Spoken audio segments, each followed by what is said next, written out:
এবারে আমার তো ওকে 10 ml দুধ খাওয়ানো হয়ে গেছে, তো 5 ml খাইয়ে আমি ওকে একটু ছেড়ে দিয়েছিলাম, একটু ঘরে ভেতরে ঘোরাঘুরি করলো, দৌড়াদৌড়ি করলো। অ্যাকচুয়ালি এতটাই ছোট বাচ্চা আমি কখনো হ্যান্ডেল করিনি আগে, তো সেই জন্য দুধটা খাওয়ানো হয়ে যাওয়ার পরে স্যার ওকে একটা ওষুধ দিয়েছে যাতে ওর গ্রোথটা ঠিক হয়, খিদেটা ঠিক হয়। অ্যাকচুয়ালি ও হলদির বাচ্চা, এটা হচ্ছে 38 বাচ্চা, মানে 30 নম্বর বাচ্চা। এটা হলদির এখন 7 years old, মানে কত ছোট থেকে বাচ্চা দিতে দিতে এটা 30 নম্বর বাচ্চা, কি আরও কত ছিল আমি জানি না, আমার জানার মধ্যে 30টা। তো আমি ঠিক করেছি এইবার ওকে আমার কাছে রাখবো আর হলদিকে আমি নিউট্রাল করিয়ে দেবো। বাবু নিচে নামো, নামো এখানে দাঁড়াবো।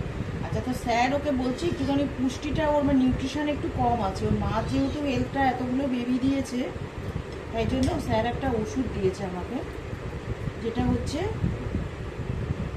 এই এই ওষুধটা ফিসেড। এটা খুবই ভালো ওষুধ, এটাতে পুরো নিউট্রিশনটা থাকে।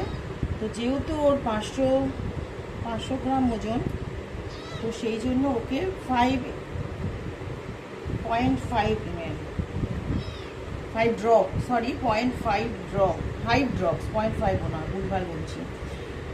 এই এদিকে আয়, এখানে 5 ড্রপস,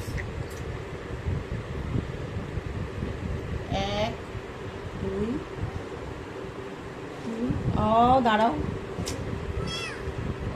চলো হয়ে গেছে, চলো।